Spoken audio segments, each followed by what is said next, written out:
영통하게 하시네. 몸도 맘도 연약하나 새 입마다 살았네. 물 붓듯이 부시는 주의 은혜 족하다. 사랑 없는 거리에 나 험한 산길에 뵐 때 주의 손을 굳게 잡고 찬송하며 가리라.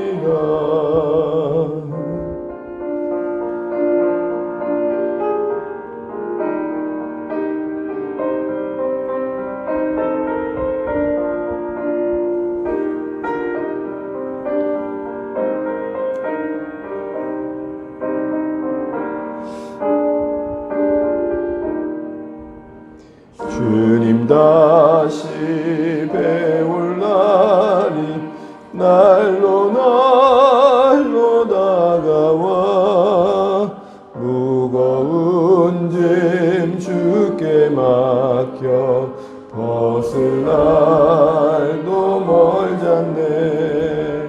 나를 위해 예비하신 고향 집에 돌아가 아버지의 품 안에서 영원토록 살리라.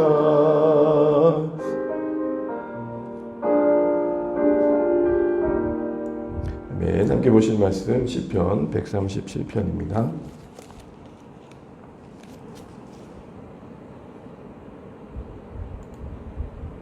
(137편) 1절에서 9절까지 교독하시겠습니다.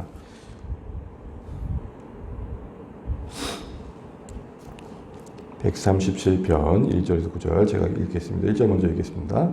우리가 바벨론의 여러 강변 거기에 앉아서 시온을 기억하며 울었도다. 그 중에 버드나무에 우리가 우리의 수금을 걸었나니 이는 우리를 사로잡은 자가 거기서 우리에게 노래를 청하며 우리를 황폐하게 한 자가 기쁨을 청하고 자기들을 위하여 시온의 노래 중 하나를 노래하라 함이도다. 우리가 이방 땅에서 어찌 여호와의 노래를 부를까?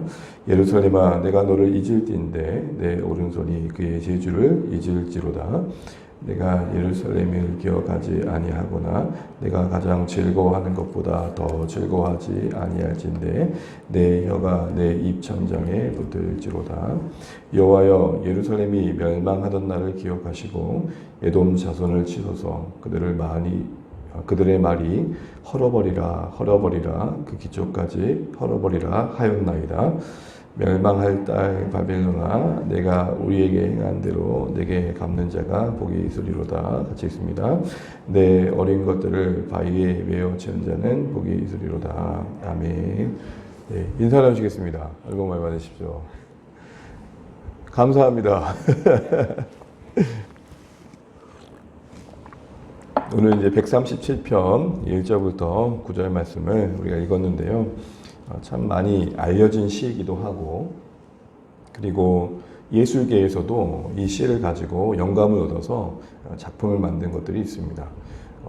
혹시 보니엠이라는 가수 팀인데 예전 곡입니다. 거기에 보게 되면 리버스 오브 바빌론이라는 곡이 있는데 이게 이런 멜로디거든요. 따라다라다라다다 다다다다. 목소리 하모니카를 언제 한번 였지? 이들이 뭔가 신앙심이 있어서 이 곡을 썼던 게 아니라 오늘 이 주제가 히브리 노예, 유대 예루살렘 노예, 이스라엘 노예들이 바벨론에 이제 붙잡혀서 나라를 상실한 그 고통의 현장에서의 애가이거든요. 그 절망감 속에서 고백되어진 노래들이다 보니까 거기에 맞물려서 그 이 시에 영감을 얻어서 자신들의 처지를 이제 노래했던 것이죠. 그렇다면 여러분 137편은 이 137편에 담긴 이 이스라엘 노예들의 애가 이 탄식에서 우리는 무엇을 생각해야 될까요? 그들이 자신들의 형편 속에서 어떤 영감처럼 신자인 우리 인생 속에서 이 137편이 주는 영감은 무엇이고 우리가 붙들어야 될 게 뭘까 라는 생각들 속에서 오늘 말씀들을 쭉 보면 좋겠는데요. 먼저 우리 1절을 보실까요? 1절 함께 읽겠습니다. 우리가 바벨론의 여러 강변 거기에 앉아서 시온을 기억하며 울었도다. 아멘. 메소포타미아 문명이라 그러죠. 바벨론 국가가 세워진 그 기초가 된 문명입니다. 두 큰 강이 나오죠. 티그리스 강이 있고 유프라테스 강이라는 게 있는데요. 그 외에도 뭐 여러 가지 강이 있겠지만 오늘 보게 되면은 이스라엘 백성들이 바벨론에 붙잡혀 가서 여러 강변에 앉아서 지금 시온을 기억하고 있는 고백을 우리가 듣게 됩니다. 기억을 하는데 울고 있습니다. 이 울음의 의미는 여러분 상식적으로 생각이 될 것입니다. 나라를 상실한 이스라엘 입장에서의 고통과 괴로움이겠죠. 그들이 빼앗긴 무너진 그 나라를 나라 가운데서 붙잡혀서 이방 땅 한복판에서 지금 노역의 현장에 있는 그 자리에서 시온을 기억하며 울고 있는 것입니다.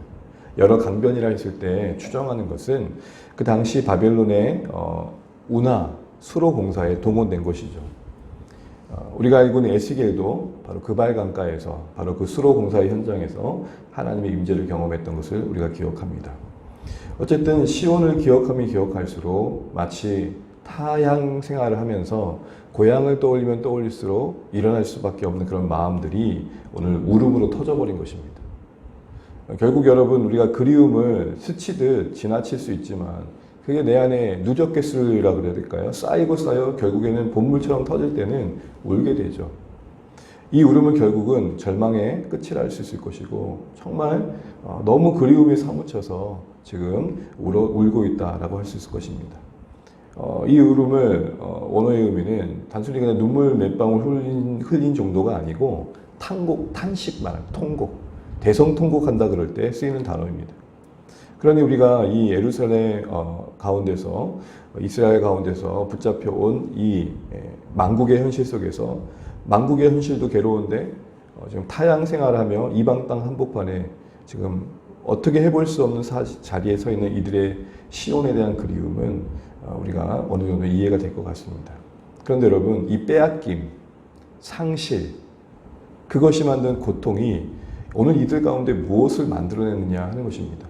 다시 말씀드리면 빼앗겼지만 채워진 것도 있더라는 것입니다. 상실의 고통이 그들을 짓누르고 있지만 그만큼 그들 안에 만들어진 것이 있다는 게 사실은 오늘 본문이 우리에게 주는 중요한 교훈입니다. 그들이 어떤 마음으로 지금 이 시편의 고백 속에서 서 있는지를 한번 생각해 보십시오. 한마디로 말하면 그 빼앗김과 그 상실의 고통, 시온을 잃어버림 속에 정말로 하나님을 사무치도록 사랑하고 갈망하는 마음이 자리 잡게 된 걸 보게 됩니다. 이전에 넉넉할 때 마음껏 할 수 있었을 때 누리지 못했던, 갖지 못했던 마음이 자리 잡은 것이죠. 쉽게 이야기하자면 이런 것입니다. 예전에는 마음만 먹으면 예배할 수 있었고 안 가서 그렇지 마음만 먹으면 교회 갈 수 있었는데 이제는 건강을 상실해가지고 옴싹달싹 할 수 없는 상황입니다. 가고 싶어도 갈 수 없는 상황에 있었을 때 건강은 이렇지만 무엇이 채워집니까? 내가 할 수 있을 때 하나님이 예배하지 못한 것에 대한 회개의 마음과 함께 그만큼 더 하나님을 향한 마음이 짙어지는 것이죠. 이게 오늘 시편이 이 히브리 노예들, 이스라엘 백성들이 노예로 붙잡힌 그 현장의 탄식 속에 담아내시고 있는 하나님의 은혜이고 그 은혜가 우리 인생 속에서 생각될 수 있어야 된다는 것입니다. 지금 그들은 특별히 어떤 무리들의 고백인지를 생각해 볼 수 있는 추정할 수 있는 게 2절에 나오는데요. 2절 말씀 한번 읽어볼까요? 그 중에 버드나무에 우리가 우리의 수금을 걸었나니. 이 수금이라는 것은 악기 이름이죠. 이것은 예배 때 쓰였던 것입니다. 그래서 특별히 여기서 수금을 얘기한다고 생각해 볼 때 이스라엘 백성들 가운데 붙잡혀온 자들 중에 아마 레인들이 아닐까 싶습니다. 이전에 시온에서 붙잡혀 오기 전에는 성전에서 예배를 할 수 있었던 그들을 말하는 것입니다. 그런데 특별히 여기 동원되어지고 있는 나무 이름이 그 중에 버드나무라고 합니다. 그러니까 여러 나무 중에 어떤 나무예요? 버드나무에 걸어놓은 거예요. 뭘요? 수금을.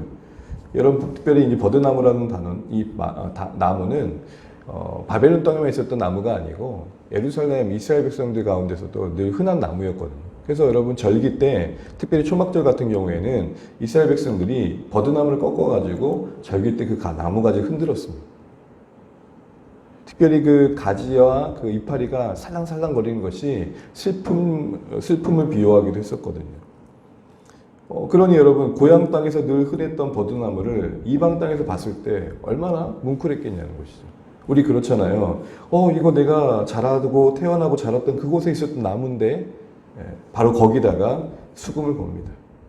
수금을 걸었다 할 때 이 걸었다의 표현의 의미는 뭐냐면은 사형 집행을 할 때 목을 걸다라는 뜻입니다.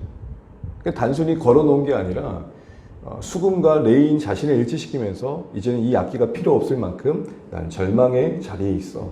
이제는 이게 의미 없을 만큼 나는 지금 아무것도 할 수 없는 자리에 있는 거야 라는 절망을 오늘 그 울음과 함께 표현내고 있는 것입니다.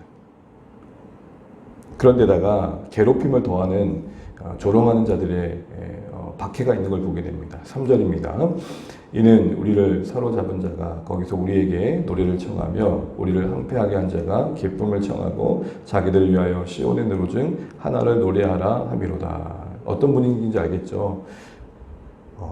엄청난 권력 힘을 가지고 이스라엘을 멸망시킨 그들이 그 힘,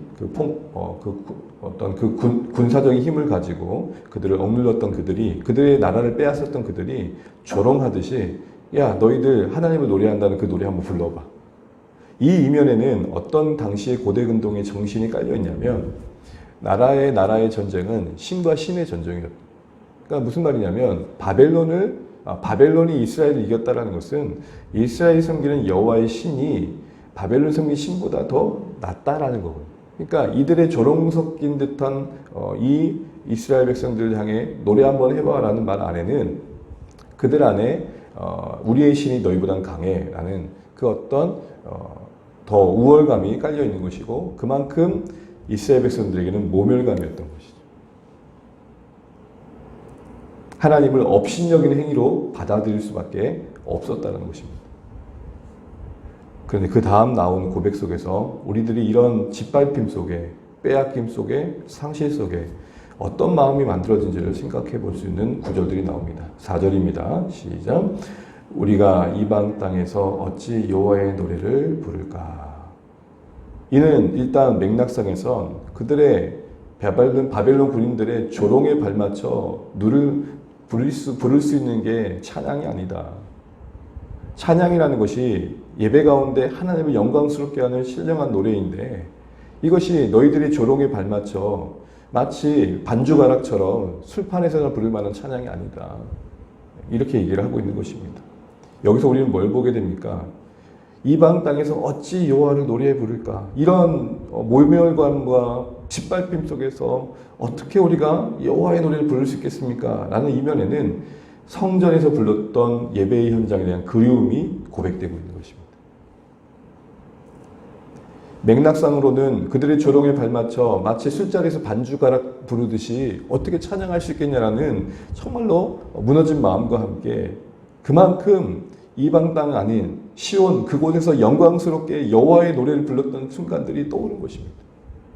한번 생각해 보세요. 바벨론 군인들이 그 운하 공사 현장에서 감독관으로서 관리관으로서 이스라엘 백성에게 채찍도 치고 그리고 잠시 쉬는 동안 야 너희들 찬양도 한번 해봐 하고 있는데 바벨론 군인들이 자기들이 술자리에서 술 한잔 하고 있단 말이에요. 그때 이스라엘 백성이 가졌을 모멸감은 뭘까요? 하나님의 영광스럽게 높여드린 찬양이 이런 술판에서나 불러진 노래인 줄 아느냐. 그러면서 그들 마음속에 어떤 마음이 있는 거예요? 시온에서 예배드렸던 그때의 찬양이 참 그립다. 바로 이 마음입니다. 바로 이 마음. 나라를 잃었습니다. 괴로움이죠.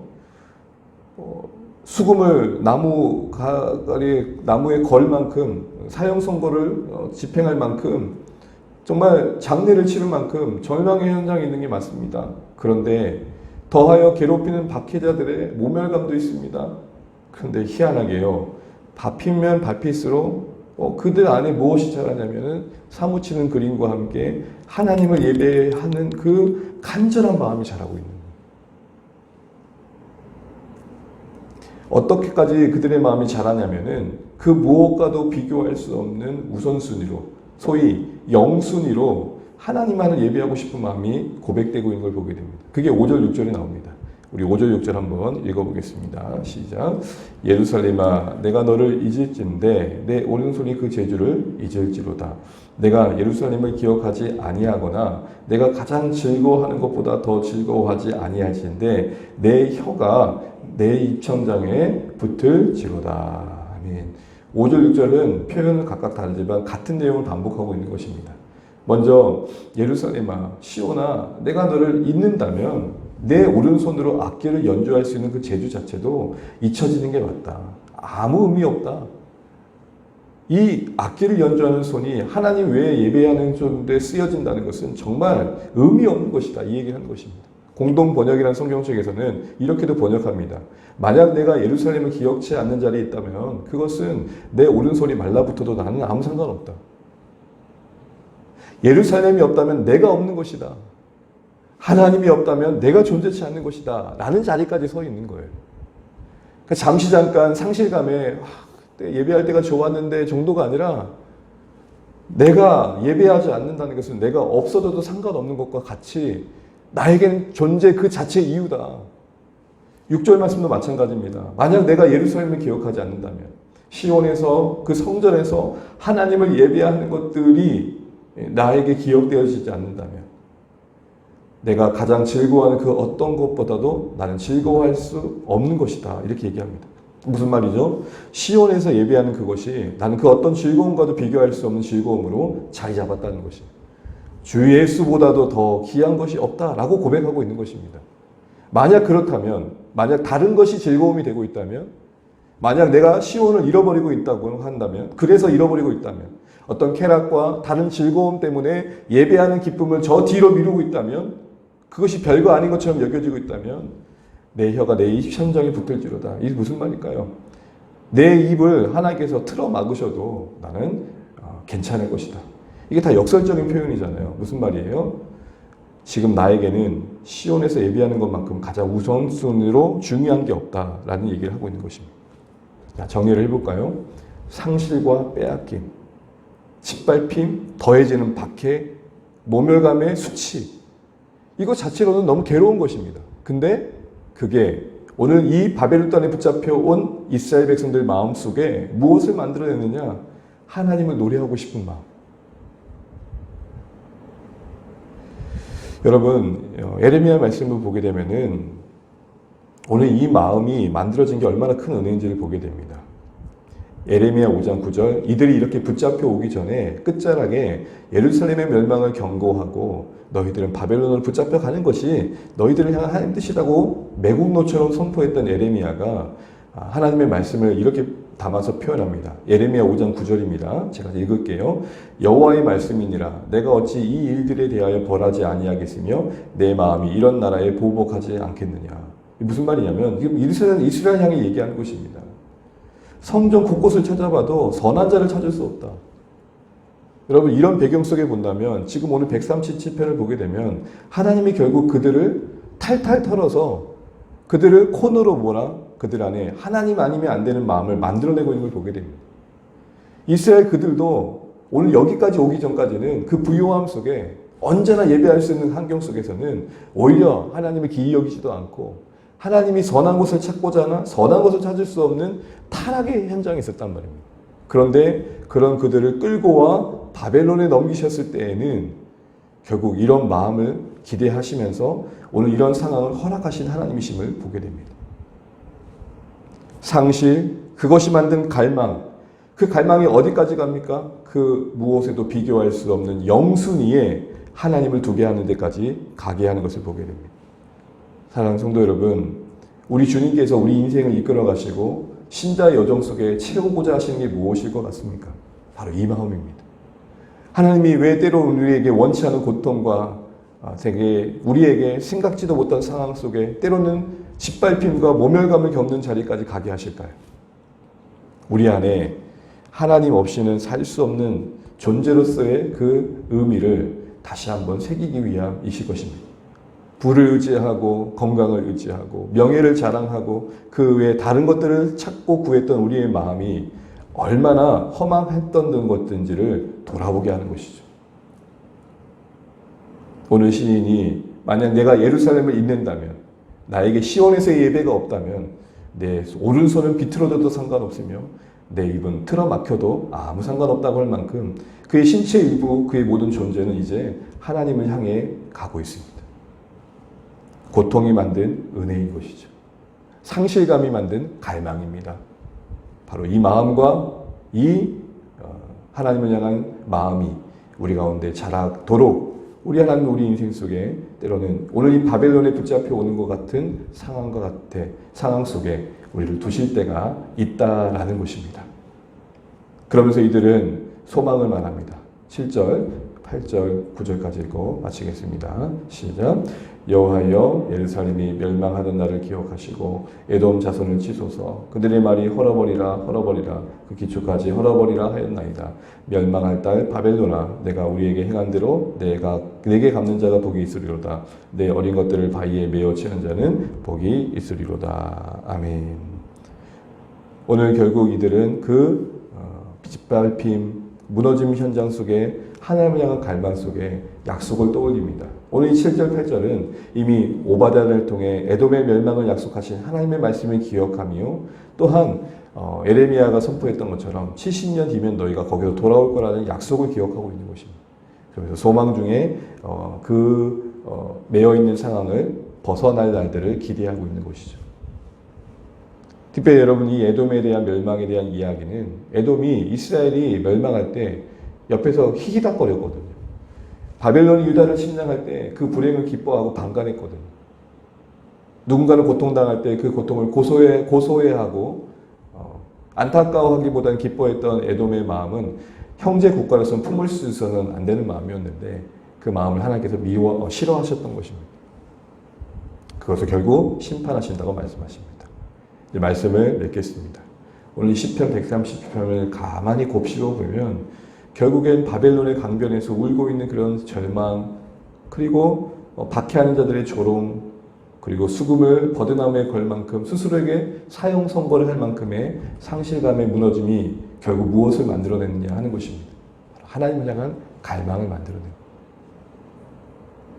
그리고 그들 안에 약속에 근거한 소망의 자리까지 서게 하는 걸 보게 됩니다. 여러분, 오늘 이거 하나는 분명하면 좋겠습니다. 하나님 우리에게 원하시는 신앙의 자리는 무엇이냐? 우리가 세상을 이긴다는 게 무엇이냐 할 때에 그 무엇에도 우리 마음이 찬탈당하지 않는 것입니다.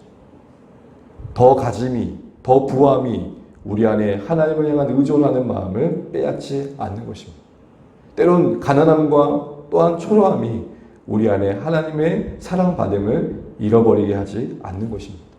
그 무엇도 우리 마음을 주장하지 않는 자리에, 오직 하나님만이 하나님 되신 자리에 우리를 세우시기 위해 그리도 고통받는 수밖에 없는 자리에 우리를 처하게 하실 수도 있다는 것이죠. 그러나 이것이 하나님 입장에서도 얼마나 큰 대가를 지불하시는지 알아야 됩니다. 하나님 입장에서도 얼마나 이것이 불명예스러우신 건지 알아야 됩니다. 바벨론에 이스라엘이 붙잡힌 게, 무너진 게 당시 시대 가치관 속에서는 하나님의 명예를 포기하신 겁니다. 왜요? 그 순간만큼은 바벨론이 신이 더 대단하다는 걸 보여준 건데, 이건 뭘 보여줍니까? 십자가를 보게 합니다. 하나님의 아들 되신 예수 그리스도께서 십자가에 못 박히심과 갈기가기 그 찢기심의 모욕의 수치가 여러분 무엇을 만들었는지를 기억하십시오.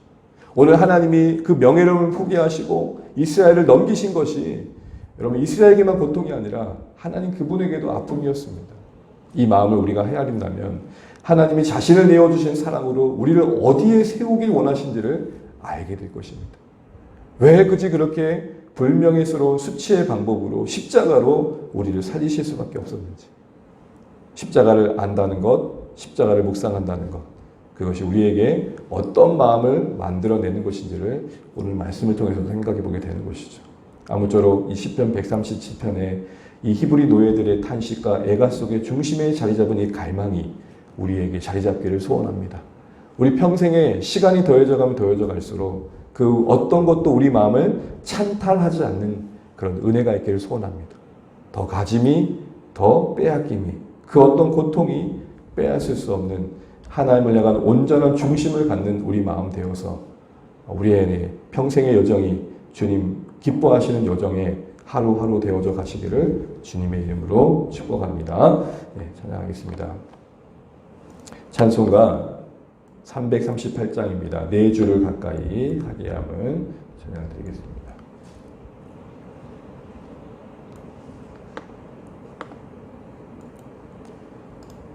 찬송가 338장 내 주를 가까이 하게 함은 찬양드리겠습니다.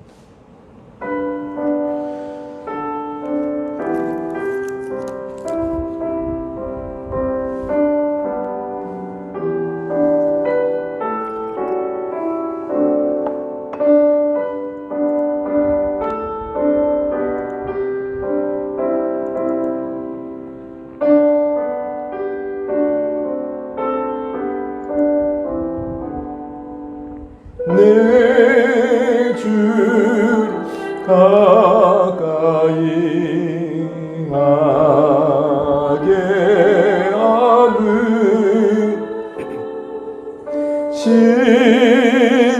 십자가 짐 같은 고생이나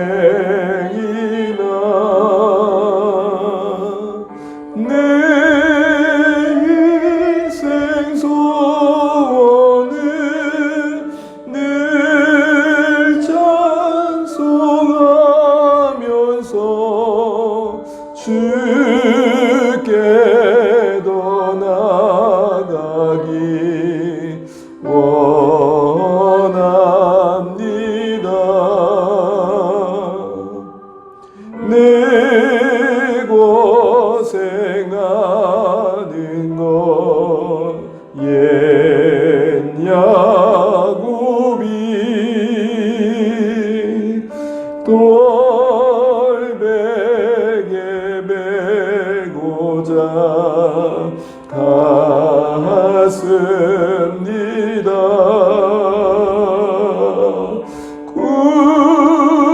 꿈에도 소원이 늘 찬송하면서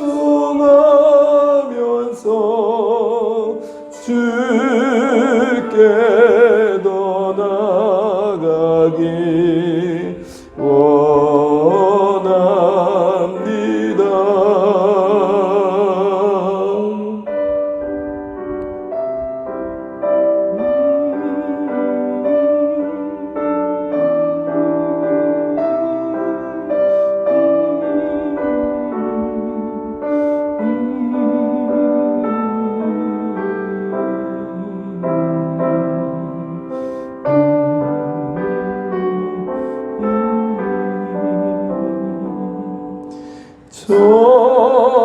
천성에 가는 게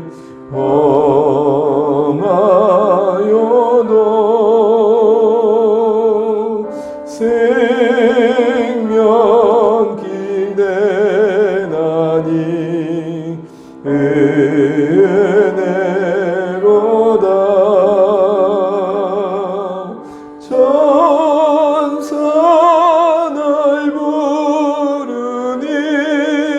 늘 찬송하면서 주께도 나가기 원합니다.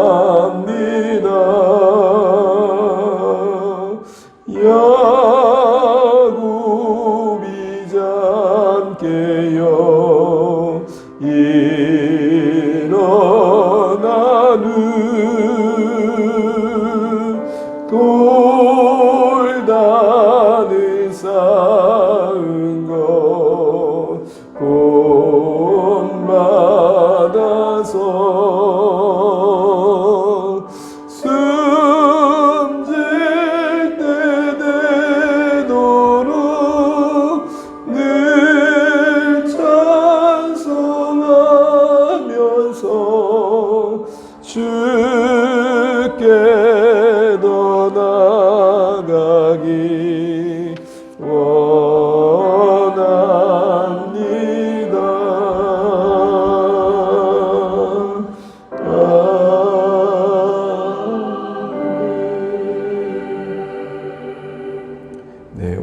하시나 감사하면서 우리 주신 말씀 기억하며 기도하면 좋겠습니다. 오늘 바벨론의 강가에 주저앉아서 애통해하는 이스라엘 백성들의 모습을 보면서 그 애가 속에서 무엇보다도 이거 한 가지 분명한 것 같습니다. 우리가 할 수 있을 때 예배하는 게 감사인 줄 압니다.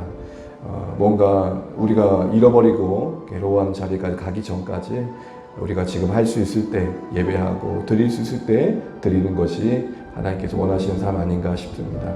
또한 그럴 수 있는 여건과 상황을 우리가 소중히 여겨야겠다 싶습니다. 또한 하나님께서 우리 안에 만드시는 마음이 그런 상실과 괴로움 속에서 하나님을 향한 갈망을 만들어내심을 보게 됩니다. 우리가 어찌할 수 없는 상황에 던져져서 또 마음껏 예배할 수 없는 상황에 처하게 되어서 그 괴로움에 수금을 버드나무에 걸 만큼의 절망감 속에서도 다시 한번 그들이 하나님만을 예배하고 싶은 마음을 회복했던 것처럼 결국은 포로로 붙잡혀간 그 자리에 하나님의 선하신 계획은 그들을 오히려 중심에서부터 회복시키신 것임을 보게 됩니다.